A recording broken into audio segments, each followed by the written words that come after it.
Welcome back to another beautiful Wednesday where you can catch us, Carnage Unleashed. Boys, how you doing today? Connor, we'll start with you. I'm doing all right. Good to be here. Got my hair cut today. Feeling good. But unfortunately, my Packers lost to the Browns of all people on Sunday, and I still don't know how to feel about that. So, other than that, I'm feeling good. I'm excited to be here and talk about some fights. Nice. Kev, how about you? Well, strangely enough, if we're going to talk football for a second, Yeah.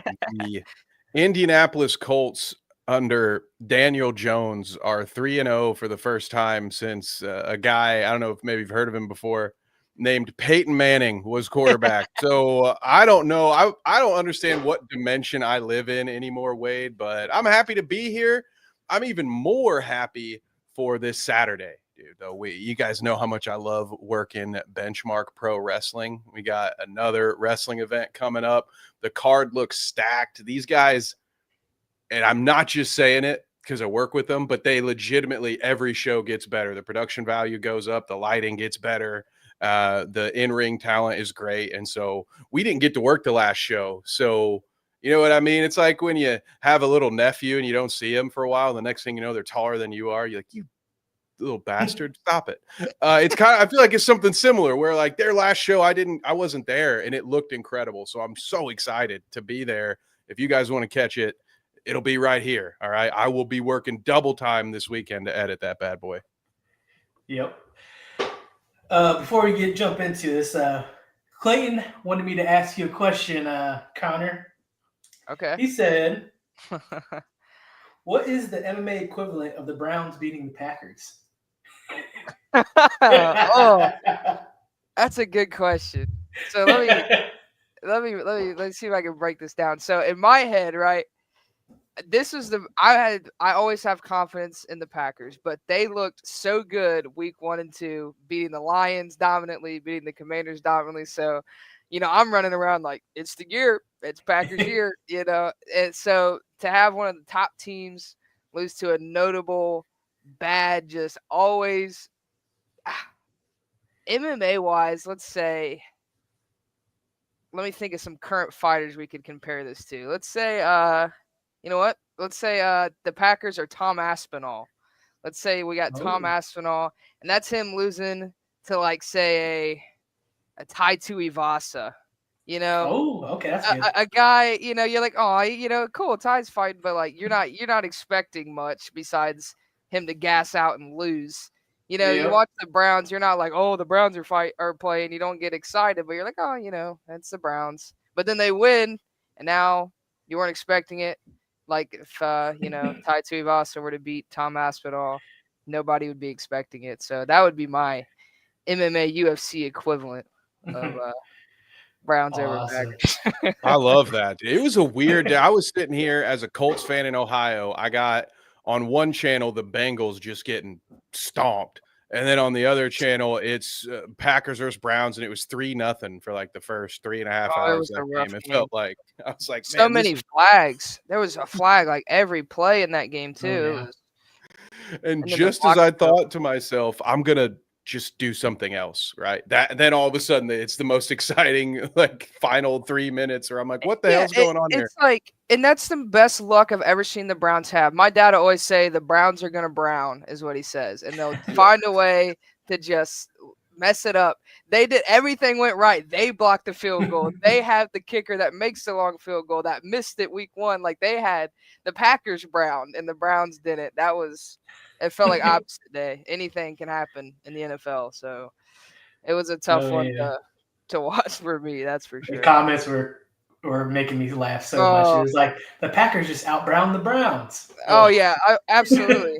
My phone, that's when everyone's wanted to text me then. They don't care when the Packers win, but when they lose to the yep. Browns, now they got to text me. Let me know. Oh yeah. You got to catch all the shit. Oh, it was horrible. I'm the coach. I just root for Yep.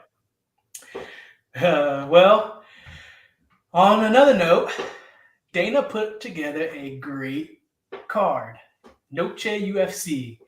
Um, it opened up with the Ultimate Fighter Season 33 finalists for the welterweight, and it It was Daniil versus Rodrigo, and Daniil is out of Ukraine, and he came in ready to. He looked crisp and ready, and just overwhelmed Rodrigo. He got the KO in 4 minutes and 27 seconds in the round one. He had a nasty elbow that cut Rodrigo. I don't know if you've seen that. Like he stepped in, like how your favorite person John Jones does. How he just steps in with like a jab with his elbow instead. Oh, cut him right above the eye, and it was just downhill from there. Elbows, man, dangerous. I can't wait to throw elbows. I'm excited for that. Oh yeah. Have you ever had to like watch yourself because you get excited and you almost threw an elbow? I'm usually good at not doing. I'll drill them a lot, like with the bags and stuff, just getting used to that motion. But I've accidentally caught people with elbows, not even trying to throw them. Like say from guard, I'm moving around, and I'll catch somebody right above the eye, and I'm not even throwing it. It just kind of scrapes them and then slices it. I'm like, those are dangerous because I wasn't even trying to throw it. So I was like, I can imagine if I was really looking to hit that. Oh my gosh, it's like a cheat code. I feel. That's how Curtis Blaze got his name. Them elbows. Dangerous. Yeah, moving on into the next fight on the prelims was Alice Pereira, the youngest active fighter on the roster, 19 years old. Younger than me. That's crazy. Yeah, wild. She was 6-0 going in that fight, I believe. Yeah. And she was going up against Rendon out of Mexico. And, I mean, Alice, she's tall for that weight class. It's bantamweight. She's big. And, yeah, she got long limbs. And she did in the first round. Kept her distance really well. She used her length really well, kept her feet moving. Fans didn't really like it, but she was being more technical, I guess more cautious too. It's her first fight in the UFC, like that big of a main stage. So she did well with the distance management in the first. I think that she did enough to win that first. And then came into the second, and Rendon got her to the ground towards the end of that second round. Thought she had that rear naked choke in, but man, Pereira stayed calm, got out of it, and then I had that 1-1 going into the third. I think the third round looked a little bit like the first round. I was keeping that distance. Rendon had some moments, and I think for me, I thought Rendon did pull it out, but it could have went either way. I don't know if you heard the cards. It was a split decision, and one of the refs or one of the judges did 30-27 Rendon, and I thought that was kind of crazy to me because I thought at least it was 1-1 going into the third for sure. There's always one, man. Every show, there's one judge that I swear just didn't watch anything. Like I don't know how they'd get away with this stuff. Yeah, I know. It's like, okay, I see that. I see that the other way. And then there's like the decision factor is like, all right, we're just going to give all the rounds to this person. Yeah. Did you watch this? Yeah, exactly. Every show, there's always somebody. It's like they forgot the final few seconds. They're like, oh yeah, it was. Yeah, literally. I was supposed to fill this out. Oh, my bad. Oh shoot, I'm actually working today. Like, I'm new today. Sorry, first day on the job. Jeez. Oh yeah. Moving on in to the next fight, it was Alden Correa versus Costa. I'm not even gonna say his first name. Alessandro. Okay, we'll call it Alessandro Costa. There you go.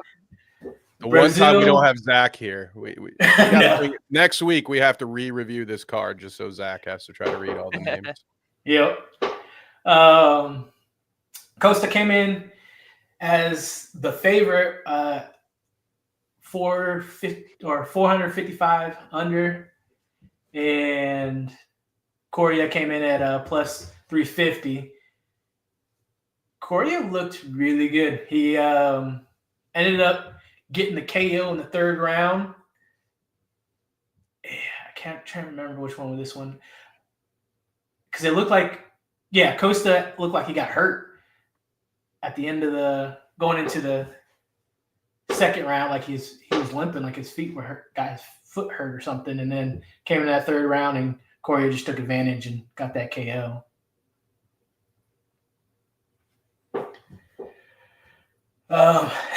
This next one is kind of crazy. It was Dumas versus Reese.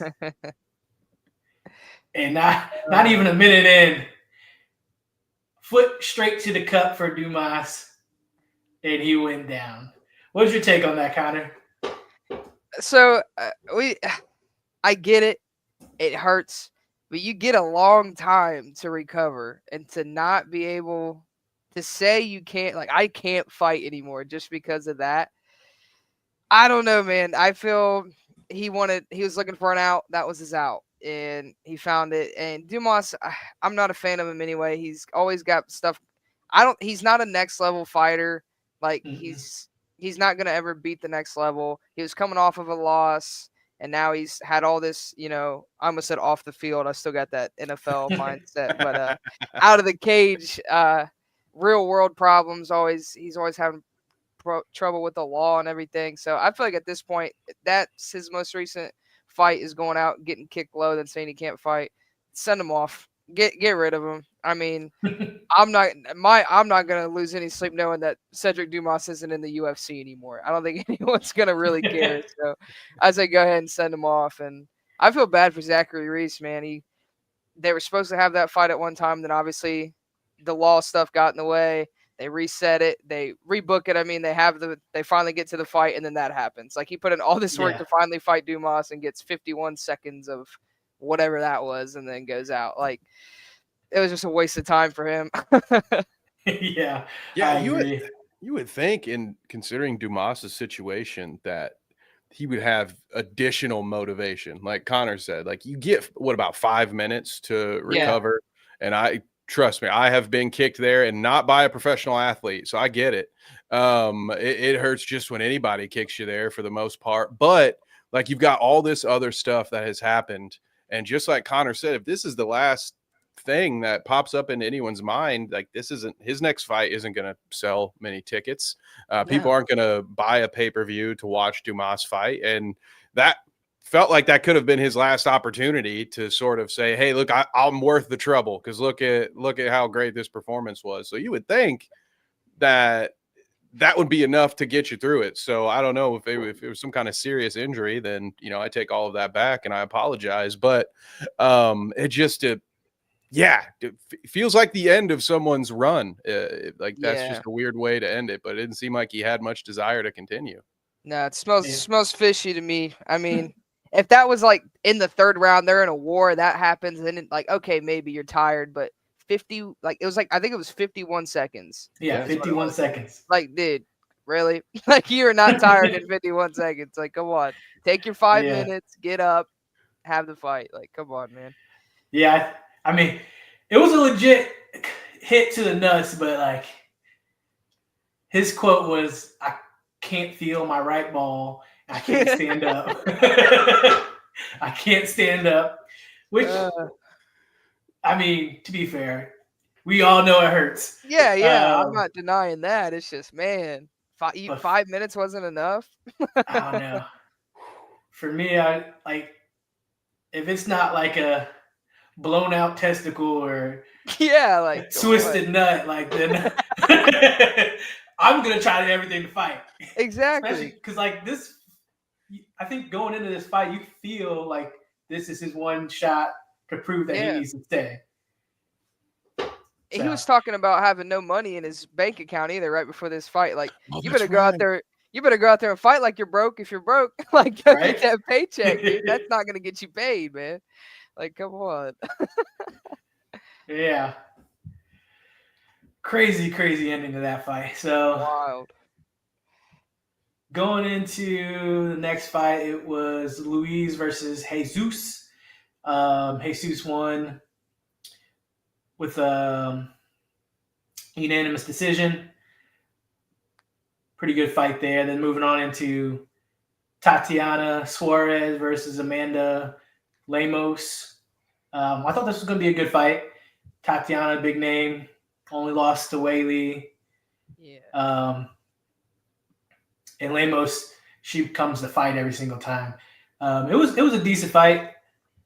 Tatiana came out on top with a unanimous decision. Very Tatiana way to win. Yeah. I was surprised to see it on the prelims. Like, I know she's not that entertaining, but her last fight was a championship title fight. I know. Now she's on the prelims of a fight night. I was like, dang, like that's crazy. What a turnaround that is. I know, to go from main event for the belt To and you get on the prelims. prelim fight night is crazy. Oh, yeah, it is wild. Moving on into the next one, it was Silva versus Claudio. Silva, was it Joaquin Silva, won by split decision. I didn't catch the next two fights. I didn't catch. So it was that one, and then Medina versus some guy out of Serbia. I was about to say, it's been funny watching like Wade. You'll pick like the first or the last name. Yep. And I saw this name come up. I'm like, I wonder which one he's gonna pick because I don't know how to say either of them. Dusko Todorovic. I would probably Dusko. I would say Dusko. Dusko. There we go. Oh yeah, I forgot about that. Well, Dusko got the submission win. He's Dusko now, whether he likes it or not. Right. And then that went into our main event of the prelims, which is Hernandez versus Diego Ferreira, which was a good fight. Alexander Hernandez has been on a run. Let's look at his last couple fights. He's coming off the Chase Hooper knockout, which I thought sure Hooper was going to submit him, so I was completely wrong in that fight. And then he gets another knockout. Yeah, he beat Hubbard by split decision. Then he Hollowball got unanimous decision. Then Hooper by KO. So he's been on a run, and he just got another KO. So he was the next big thing coming in when he got into the UFC, and it kind of fell off. Yeah, at one time he was supposed to be that guy, but he's kind of building it back up now. If when he pops up on a card, I'm gonna be curious to watch him again. I used to never really care. I was like, but now I'm interested. He's pulled me back in. He has. Same for me too. I was like, okay, this is that potential you were supposed to have, and now he's got it. Just took a minute. Yeah, he was a late bloomer, is what it was. Yep, for sure. And that kicks off into the main card, which I thought was a great main card. Yes. It was Santiago Luna versus Quang Li, yeah. That was a good fight. That was a great fight. What was your thoughts on that? I was very Luna, he turned it around quick. He was in some trouble early in the fight, and I was like, all right, he's young and inexperienced compared to Lee. I was like, this is kind of where it's going to go the other way. But then he was able to come back and get a knockout of his own, and they were really hyping up Luna's grappling, if I remember correctly. Like, oh, he's a good grappler, not too confident in his hands, and then ends up knocking out the striker. So I thought that was very impressive, and I was very entertained by that fight. And that place went absolutely crazy when he knocked him out. Crazy. So that was awesome. He'll remember that forever. That might be one of his favorite moments of his whole career. Will be that right there. Oh, for sure. And he got the performance of the night bonus as well. Absolutely. Those are my favorite fights to call, when the color commentator or whoever's letting me know ahead of time, like, hey, this guy's gonna be a great grappler. We're gonna be looking for the takedown, and then nope. I'm sending these hands, baby. I love it when it happens. Oh yeah. Because if I remember correctly, he got rocked. Yes. Yeah, he got rocked and then bounced back and then ended up getting that KO. Yeah, it was nice. Yeah, that was really nice. Showed the heart there and that warrior spirit. I like that. So moving on into Kelvin Gastelum versus Dustin Stoltzfus. That's how you say it. I was a little Calvin. disappointed with Calvin. Man, Aren't we Calvin. all, man? Yeah, I was I about love to say, him. dude. So do I. He's Aren't the we best all? taco reviewer on YouTube, dude. Yeah. He kind of a little bit short notice. It was 4 weeks, but like 4 weeks is enough to get down to weight. He missed weight by 6 pounds. Ooh. And it's just he's not a tall guy either. So it's not No. like he's built like a square. Like it is. He is. He's got the incredible. weirdest body looking. It is I don't know how one gets a build like that. And Oh man, the UFC did him no favors with that shot. Like I'm looking at the results right now, and it's like y'all couldn't have just done like a shoulder up for him. Like it just, you know what I mean? Like you got the guy next to him, looks like he's been chiseled out of stone or something, and then poor Kelvin's just sitting there looking like me built after like a trip to it's built Chipotle, like a dude. fridge, man. It's crazy. like, oh, you poor guy, dude. Come on. Maybe that's their way of trying to get him, you know, get a little. Well, the crazy thing is he wants to go back down to 170 at some point. Like if you miss weight at middleweight. Yeah. He was missing weight at 70, go to middleweight, and then miss weight at middleweight. That's some Brian Battle stuff, dude. He's gonna have a real advantage in that fight when he shows up 15 pounds over. Yeah. Jesus. But Kelvin got the He did decision win. He got the decision win. You can question the method, but not the result, I guess. Yeah. Wait. I'm sure he celebrated with a good meal after that one. Oh, for sure. I mean, we all know he's a warrior. He goes in, he fights. Nah, he is tough. He may be tubby, but he's tough. So and he was strangely fast too. Like it's so weird. He's just an athlete. He is fat athlete. He's one of them guys that you walk around the street and then like, yeah, I could take this dude and not realize he'd probably fuck you up. Oh yeah, absolutely. But he came away with the win. That moved on into Rafa Garcia versus Jared Gordon. That was a fun one. I do. That was a real fun one. That was a banger. Tell me your thoughts on that, Connor. I was entertained from start to finish with that fight, and I was like, all right, when this goes to the scorecards, this should be just fun to see how, because there was a lot of damage done in this fight. Mm-hmm. So it should be fun to see on the scorecards. And then right when I thought we were going to get to the scorecards, they end up taking it away in the third round. And I was very impressed with it. I said it's a very entertaining fight. It was, I think the name value in that was on Jared Gordon. People remember Jared Gordon from his Paddy Pimblett fight and everything. Yep. So that's kind of where probably the casual eyes were. And then all of a sudden they're like, who's this Garcia guy? Because he did some damage and was very entertaining. So I really enjoyed that one. Oh, yeah, I really enjoyed it too. And coming down to that third round, it was just perfect timing. He had a short right straight to the jaw and just put him down and then end up getting that KO victory. So great entertaining fight. Very. And going into the co-main, Rob Font versus David Martinez.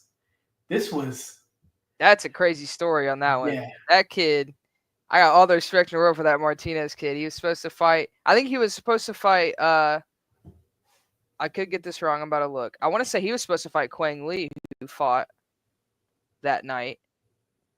I believe so. It was something like that. Yes, he was supposed to fight Carlos Vera, and then Vera withdrew, and then he was supposed to fight Quang Lee, and then they needed someone for Rob Font once Rosas fell out, and then he said, I'll take that, and then they rebooked Quang Lee. So he had like 3 separate opponents, has his second fight in the UFC as a co-main event versus Rob Font, and then goes out there and puts on a show against Rob Font. That was what an insane just order of events that happened for him. Yeah, that was wild. He went from unranked second fight in the UFC to co-main event fighting a top 10 guy. Now he's ranked. Yeah, and then beat him, and now that's insane stuff. Like, not a lot of guys would do that at all. No. And he looked so quick. He was so fast. He did. He was very fast. He looked really good. Like, he did not care that it was Rob Font in the co-main event. He was going to go out there and do what he was going to do. Very impressive. He saw his opportunity, he took it, and he believed in himself, and it showed. Yeah, that was really good. Now, on to the main event. Oh. Diego Lopez versus John Silva. What was your thoughts on this one, Connor? It went so I was riding the Fighting Nerds train until they all started losing, and I was like, you know what? Maybe they're jumping up too much in these fights. Like we saw Pratis lose to Ian Gary, we saw Rufy lose to Saint Denis, and then we saw Barajo lose to Nazir Namavov, and I was like, all right, I don't think I do like Silva. I think he's good, but it was the reason he lost was exactly what I thought. I felt it was the experience level was different. Diego Lopez is on a different level right now, I believe, than Silva, and he showed that. Like, I thought it was going to end in the first round when he got him in when he was in full mount on him and landed in elbows. Oh my, he cut him directly on the top of the head. I was like, man.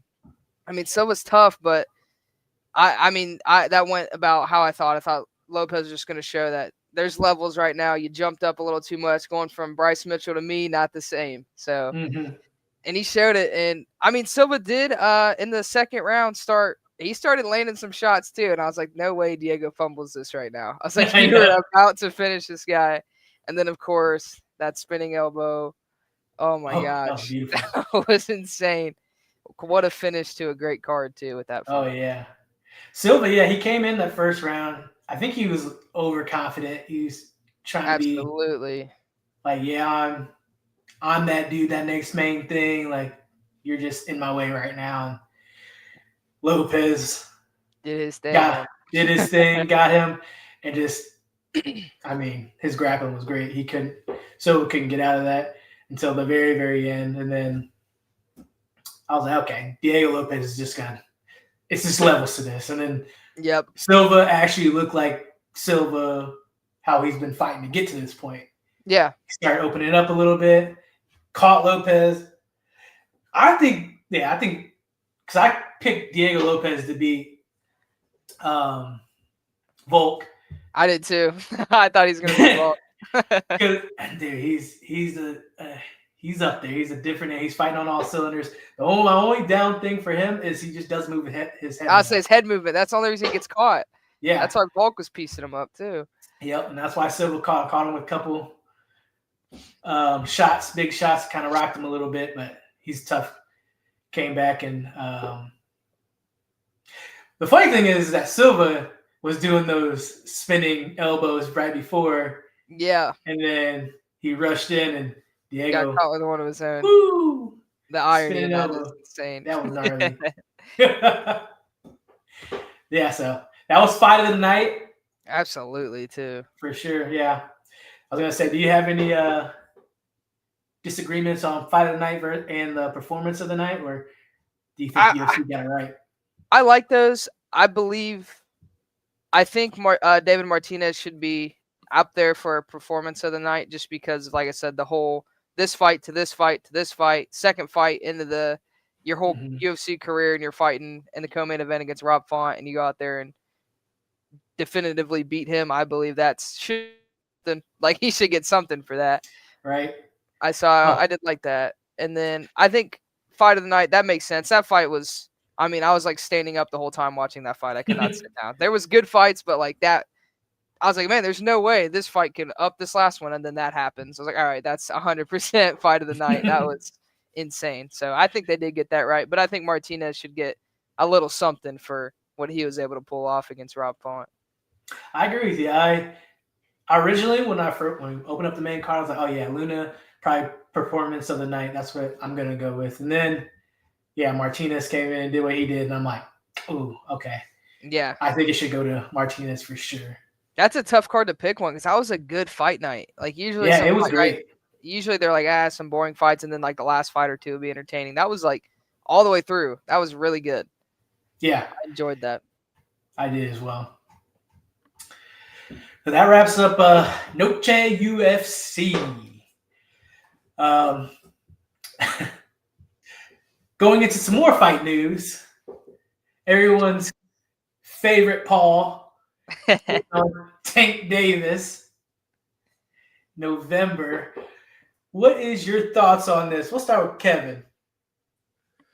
Oh, boy, fellas. Well, I will never shy away from an opportunity to sling some mud at either Paul brother, to be honest. But this one, guys, I think about this trajectory, and Jake Paul had mentioned something in the last day or so about getting this win for him will finally earn all of our respect. I'm going to press X to doubt on that one for you, Jake. But this whole idea, he's been fighting, essentially retired MMA guys, especially some of them were never known as strikers when they were even in the MMA. So the idea that they would be a good test of someone's boxing skills, especially when someone's 15 years younger than them, and any boxing training, it's not like he's been doing nothing. So like credit where it's due to Jake that he has been putting in some work, definitely have seen that he looks better than he did on day one, but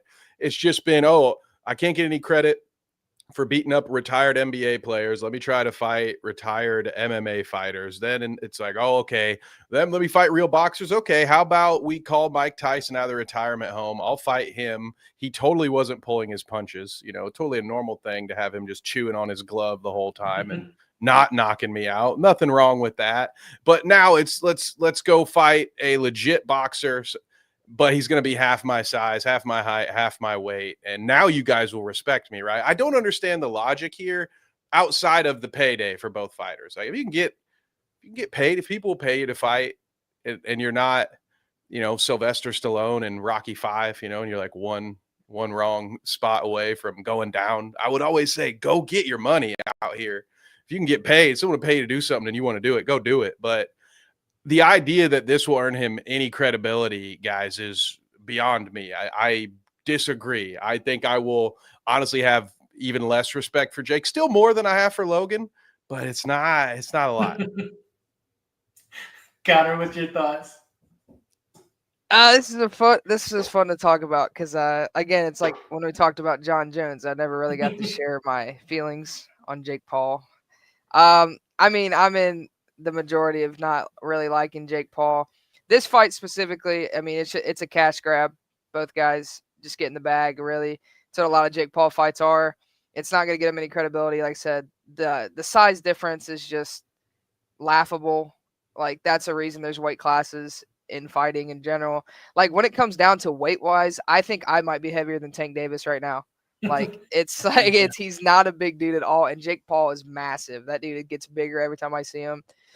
Now, I will give Jake some credit because I don't think he's a bad boxer. Like, he's been training with good boxers for a long time. He's going to end up being a solid boxer, but he's never really tested himself to prove that to us, that he's a solid boxer. I mean, he lost to Tommy Fury, who I don't think is anything crazy. He's just riding the Fury name. I mean, and then obviously all like Kev talked about fighting all the retired MMA guys. I mean, that's only so much you can get off of that. It's just name value on those fights, really, is all that was. I mean, the Tyron Woodleys and the Ben Askrens, Anderson Silvas, all them guys. Like, I never picked against Jake in any of those fights because I knew he wouldn't take those fights if he didn't, you know what I mean? Like, he knew he knew he was going to win because that's the only reason he took him. And I really do think he had confidence that he was going to beat Tommy Fury and was very surprised when he didn't. So I feel like that's why he went back to doing what he's doing now. So this fight, like I said, it's stupid. There's no point. It's just two guys getting paid. Tank, when it comes to pure boxing, Tank is way better than Jake Paul. But Jake Paul also, eats meals bigger than Gervonta Davis. So, I mean, it's just one of those things. Am I still gonna watch it? Probably. They got me. I'm probably still gonna watch it, and I'm gonna act like I hate it the whole time, but I'm gonna sit there and watch the whole thing, like they do every time. But I think it's dumb. There's no need for it. If Jake wants to prove he's legit, he needs to fight legit boxers, like everybody's been saying forever. But until that day comes, we're stuck with whatever this is we got happening in November. So. Yeah, I agree with you guys. So the rules have been set. It's going to happen November 14th on Netflix. It's a 10-round exhibition for 3 minutes and a maximum weight of 195 for Jake Paul. obviously not Tank because he ain't getting Yeah. So he'll only be 40 pounds heavier. That's good. Yeah. Oh, how nice of him to. So exhibition. So that means if it goes to the judges, there's no winner, correct? Or am I wrong on that? Is that how that works? I don't really know the rules on that. That is a good question. I'm not 100% on that. Because like when Logan Paul boxed Floyd Mayweather, technically didn't they both get their hand raised at the end? Like Logan Paul's claiming, I beat Floyd Mayweather in a boxing match. Like he didn't. It was an exhibition. Mm-hmm. So I believe if it goes to the judges, it's a draw. Everybody wins. We're here for fun. So really, there's like no way to win unless you knock somebody out, I believe. Mm-hmm. Yeah, unless they've done some of their own special rules. I mean, every exhibition way that we've ever broadcast has ended that way, with both fighters' hands getting raised. So yeah, and that also just, as soon as you hear that exhibition, you start wondering about like what are these other clauses? You already have like a maximum weight threshold. Is there some kind of knockout clause in there too about, we're not gonna, so it's just this. The one thing I like about this, Wade, is it really harkens back to our circus roots. And, we're going to talk about the squared circle here soon enough. And we're all carnies at the end of the day. That's where all of this started, just traveling road shows. This is classic. Like Jake Paul is the bear in this situation. Like this is a dude fighting a bear under a tent for everyone's entertainment. And it doesn't really matter who wins because it's just a spectacle. That's how I feel about this. Yeah. It's pretty accurate. Yeah. They will be wearing 12-ounce gloves as well. So for perspective, 100 welterweight for 147 pounds and lower wear 8-ounce gloves. So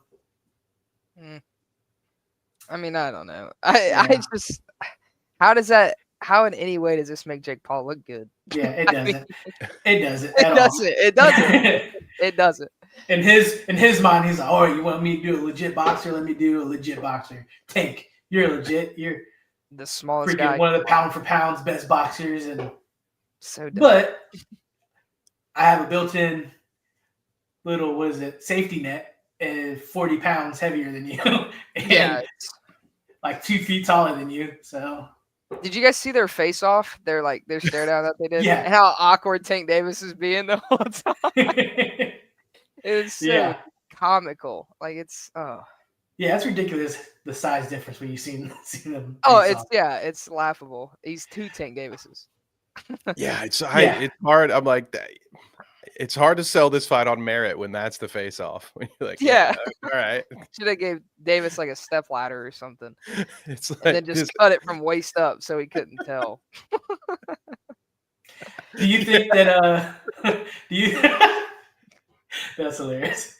Do you think Tank Davis is actually going to try to hurt Paul, like take him out, or is he's in there just getting money grab and get out? He's in there getting money, and that's it. That's all I think this is. I don't think he's going to try.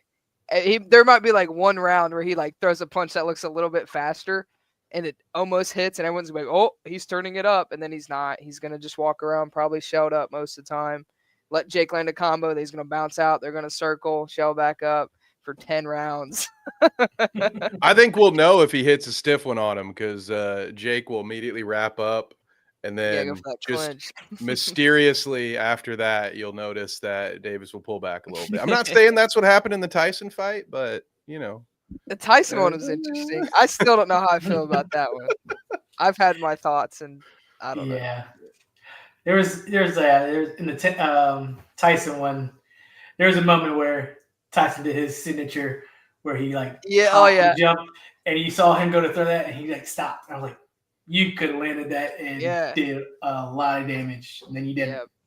Then you start biting your gloves and just starts chewing on his own thumb because that's the only way he can stop himself from throwing it. It's like, I can't throw it if it's in my mouth. But Connor, I agree with you. I am probably going to watch this only because it's Tank Davis. Yeah, they got me. That's beautiful. Put on Netflix. Would you pay, if you had to pay $80 to watch this though? That's the thing. Since it's on Netflix, I'm gonna watch it. If it was a pay-per-view, I'd be like, I'll see I'll find posts on Instagram after and see what happens. But since it's on Netflix, I'll watch I'm the like, all right, highlight. I'll put it on. I'll put it on in the background while I scroll Instagram Reels. I don't care. Yep. Exactly. That's what I'm gonna do. Yeah. Oh shoot. Yep. So I think that does. I think it's time for everybody's favorite, the Oh, wrestling minute. Here we that's go. right. Speaking of lessons learned, and hey, if that were on a streaming service, I might watch it, but I don't know if it was worth the pay-per-view. Connor, what were your thoughts on WrestlePalooza, the first ESPN PLE that for a lot of WWE fans cost them an extra $30, I guess $30 a month? Not the worst deal, but when you've been getting them for $7 a month, it's a bitter pill to swallow, unless it's a really great pay-per-view and doesn't feel like a forced house show that was made specifically to sell you ESPN and maybe to mess with AEW a little bit. But I don't want to muddy the water with my thoughts. Connor, what did you think about WrestlePalooza? You kind of took the words out of my mouth. That was a weird show. Like every match, I was like, why are we doing this? The only one that Cody's match didn't really there was hardly any build up to any of that, which is kind of weird. So to make that main event was really weird. I feel like the only thing that had a proper build, and tell me if I'm wrong, but I believe it was just AJ and Punk versus Becky and Rollins is had a proper build. Everything else was just kind of random. The Brock and Cena was bizarre. That was a weird, bizarre match. I'm actually repping my old school right now. That's the best. I think that's his best T-shirt. Is that the Oh, one with the dog absolutely. face on the back Yeah, too? it's on the back. I got Yeah, dude. yeah. Reprint That's that, the WWE. That's the Sell me best that. one. But so that match was weird and hard to watch. I don't get it. Like, is that the last time we see Brock Lesnar? He just comes back on Cena's retirement tour, beats the crap out of him, then beats up the ref, and then leaves. Like, that's all we're doing. Cena came out with all those kids. They zoomed in on kids crying in the crowd because Brock Lesnar beat them up. I was like, what are we doing? I didn't understand that at all. That was That weird. is not the nostalgia I think people are going for. Like, they didn't like it when you did that the first time, however many years ago. Like when Brock squashed him 8-10 years ago, however long it was. It's like, oh yeah, please take me back to the 2016 to 2018 era of the WWE, please. When Brock came back in 2012 and him and Cena feuded and they had that match at Extreme Rules, that's what it should have looked like. Brock should have beat the crap out of Cena then, not have Cena win. Cena should have won this time. And I was like, how you guys? It's so. I feel like, obviously, I don't know. I just feel like some stuff is so easy to book. Like, it's right there. Just do it. And then they somehow don't. I'm like, just come on. It's right there. Just book it. Like, yeah, it's like they talked themselves into something. Like no, it couldn't be that easy, right? Like, no, we can't just take the layup. We got to dribble back to the 3-point line and shoot a fadeaway. Like, it'll look no cooler. need for that, man. No, dude, this is easy, especially after what you've done. You being Triple H in this case, or whoever made the decision, probably The Rock a little bit to blame for this, but they had the unnecessary. Yeah, fair, same. The unnecessary heel Cena turn that gave us almost nothing. I mean, props to him. Some of those promos were good. Like, he still did good work, but then they immediately were like, "Oh, I changed my mind. I'm your best friend." I just couldn't believe it. Like, Cena, like you said, Cena did a good job at trying to be heel, but I'm like, that's John Cena, dude. I'm not falling for this. Like, that's John Cena. That's Make-A-Wish John Cena, Fruity Pebble John Cena. Like, I'm not taking this guy as a bad guy. Like, no matter what. I don't care if it hits a low blow in the match. Like, right. It's like, dude, that's the Marine, dude. Get out of here. Dude, exactly. That's still John Cena. Like, come on now. Oh, but you were right. So as far as the show generally, I think I agree with you. The only match that had a proper build is probably the one feud that some people are getting tired of. I'm not one of them, but I can understand, especially with everything else in WWE's offering right now. If you're like, all right, hey, Punk Rollins, a little stale for me. I think what they having, I've never said this sentence before, but I think having the Crown Jewel pay-per-view actually times out well right now, because we can get a little Seth Cody action, and we know we're going back to Seth and Punk, so give us a breather.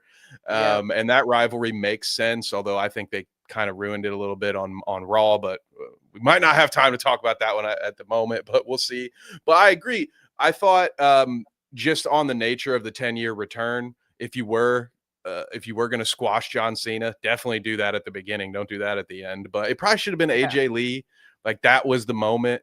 Even the rumors are even Cody was pushing for Drew to win, just so it was like something different, Just and something, a moment, instead of Not like, a oh yeah, hey, old reliable Drew McIntyre, we need a fill-in main eventer who's We need a heel. Yeah, who's just popular enough, yeah, hey Drew, how you doing? So I Like, hate I the way almost he's forgot been that match was used. happening. Yeah. Yeah, the I was like, afterthought title match. I was like, oh yeah, that's the main event of the show. In my head, like, going into the show about to watch it, like I said, I had forgotten about Cody Rhodes, and I was thinking that it was gonna be Punk and AJ versus Becky and Rollins, and I was like, oh wait, we still got Cody and Drew to happen at the end. I totally forgot about that.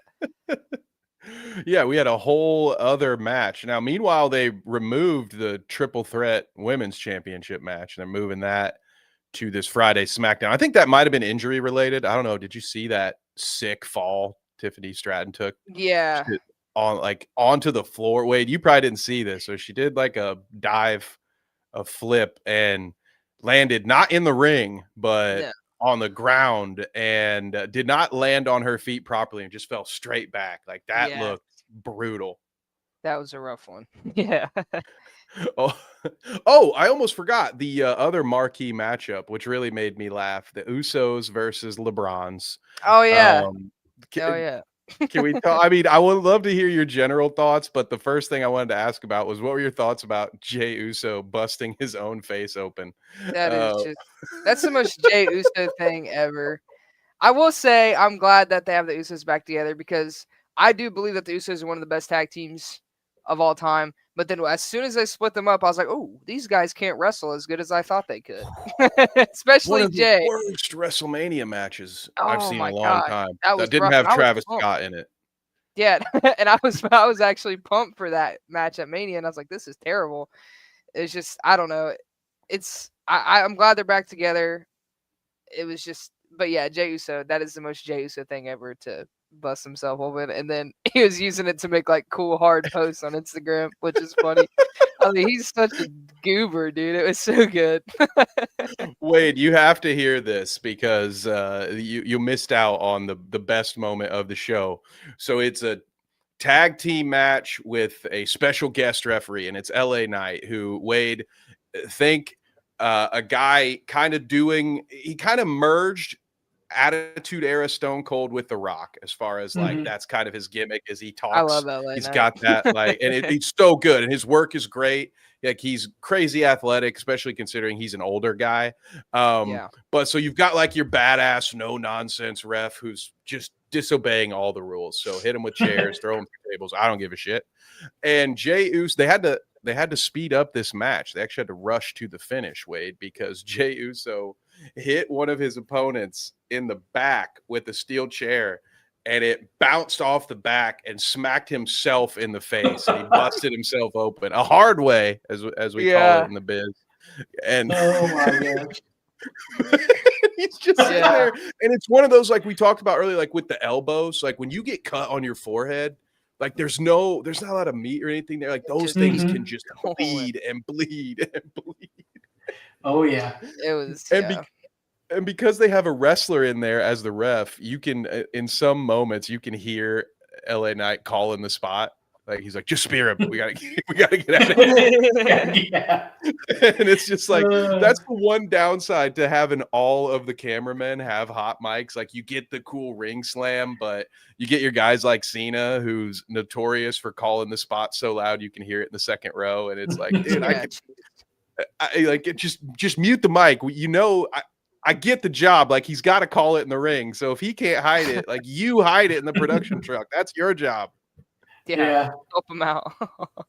Yeah, help our boys out. So yeah, WrestlePalooza, not a great start. I found it hilarious, Connor, that ESPN in their official review gave it a C. So here it is, like, we did all this for you, and you can't even pretend to like it. C, yeah. I will say it was I thought it was cool that Paul Heyman was out there with Brock Lesnar. I will say that was cool because I mean when you think of Brock Lesnar, you think of Paul Heyman and vice versa. But I just feel like that match was like it felt like alternate reality. Like that was in a different setting and time zone. Like that was just for these. We just want this match here. It has nothing to do with anything else on the outside. Cena will never talk about Brock Lesnar again, and then Brock will just be gone. And Paul will be back with Seth Rollins. Like we'll just pretend none of this ever happened. It was just so that was like one of the most bizarre. I can't get over how bizarre that match was. It was just rough and I don't know. And it was funny. I did see a thing the other day. I was telling my dad, like I said, I talk to my dad about wrestling all the time. He can't stand Brock Lesnar, and I get it. Fair. One of the guys I can't stand more than anyone else is Goldberg. I cannot stand Goldberg at all. I hate Goldberg coming back all the time. I hate it. And it was funny after WrestlePalooza, I saw a post. I think it was on Facebook. It was like an edit, and it was Brock and Goldberg facing off in the ring. And I was like, you know what? Let's just do this one more time. And I was like, absolutely not. I clicked on it, said, show me less of this, and got it off of my feed. That's how bad I did not want to see that. Never again, please keep Goldberg away from me. I do not want to see Goldberg anymore. Wasn't that the fight where the whole crowd was booing because both guys were leaving and nobody even wanted the match to happen? Yeah, it was Stone Cold was ref and yeah, that was rough. And then obviously all the times they tried to redo it again and when they were old and that also led to Goldberg beating the Fiend, which upset me. The Goldberg beating Kevin Owens for his belt, which upset me. Him almost killing the Undertaker by dropping him on his head. I'm like, dude. Goldberg did nothing good when he came back, and they kept bringing him back. I'm like, please stop doing this. It's brilliant to bring back the guy who knew 3 moves in his prime when he's 60 and can no longer do any of those moves. Yeah, I was going to say he couldn't wrestle back then. You think he can wrestle now? Like, come on. It's like you can't have him like feud with a Finn Balor or an AJ Styles. Like, can you give him someone who can work around him? Because he can, give the old man Gunther, a guy who's bigger than he is, and be like, yeah, you should still be able to jackhammer this guy, right? How are your knees? What are we doing? I hated it. I'm glad he's gone. I'm so glad he's gone. I got more enjoyment out of his 40-minute Ariel Helwani interview after, when he was just whining about his mistreatment by the WWE. That was the most fun I've had watching Goldberg do anything in years, man. It was great. My favorite thing Goldberg's ever did was the longest yard. That's the best thing. Okay. Yeah, that's up there too. I just watched that again a couple of days ago, and it's like, you know what? I'm actually enjoying Goldberg right now. This is crazy. You win, universe. Yeah, they got. I got 2 last, one quick one. They're both John Cena related.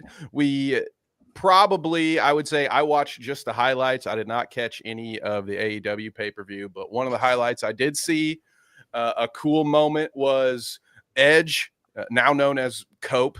Adam Copeland.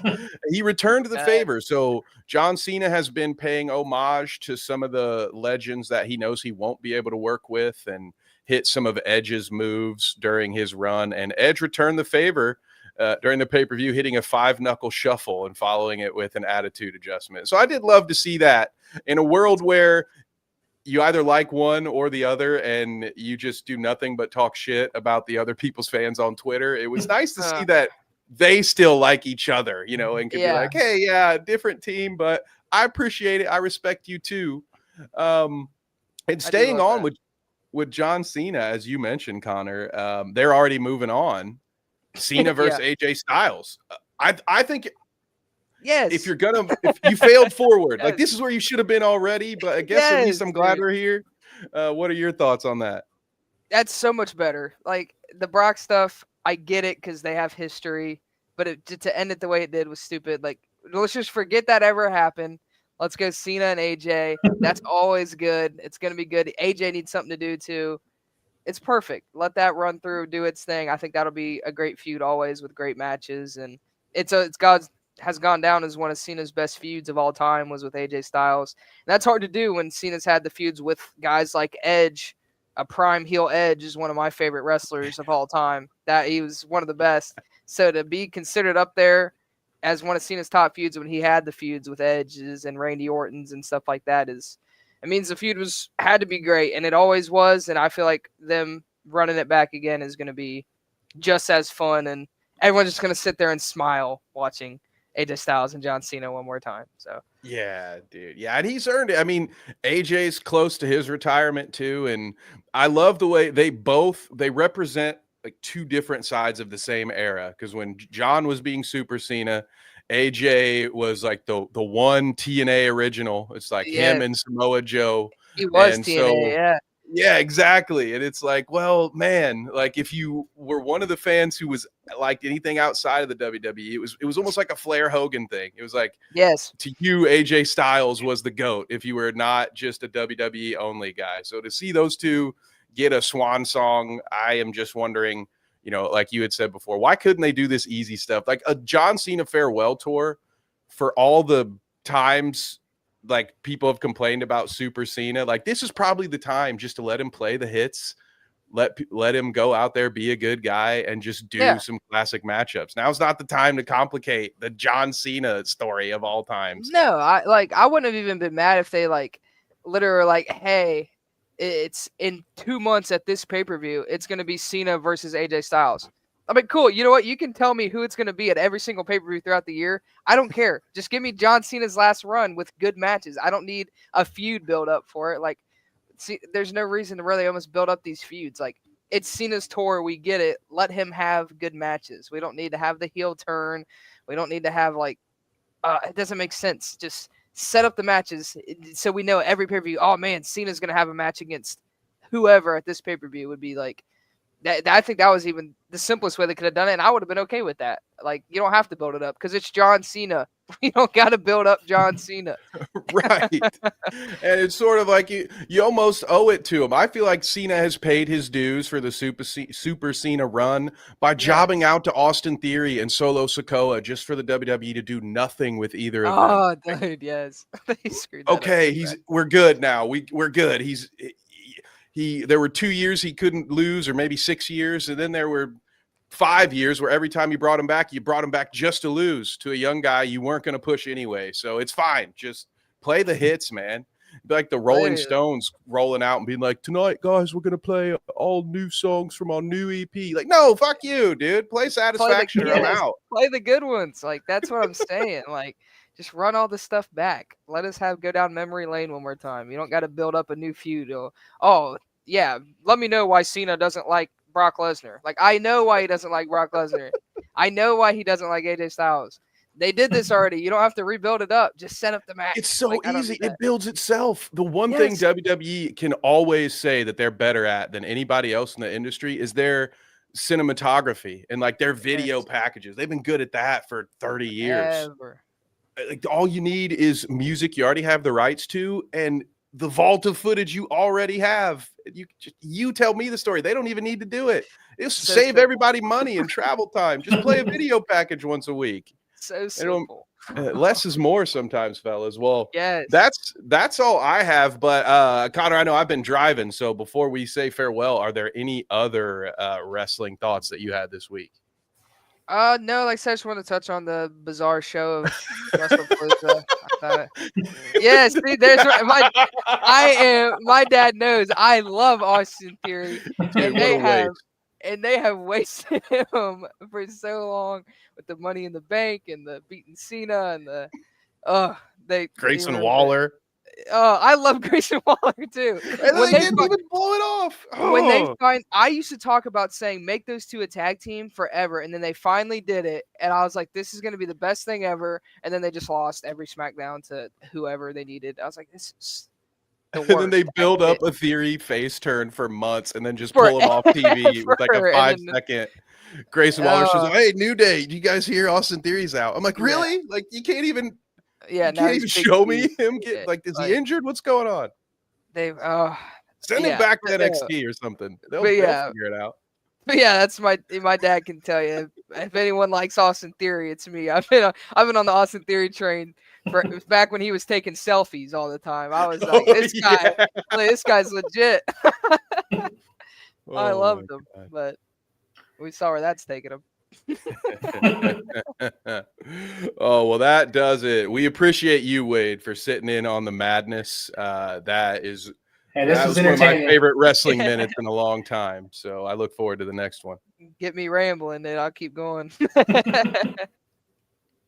Yeah, soon we'll have to have our own hour just for this. Oh, dude, yeah. It'll blow by so fast.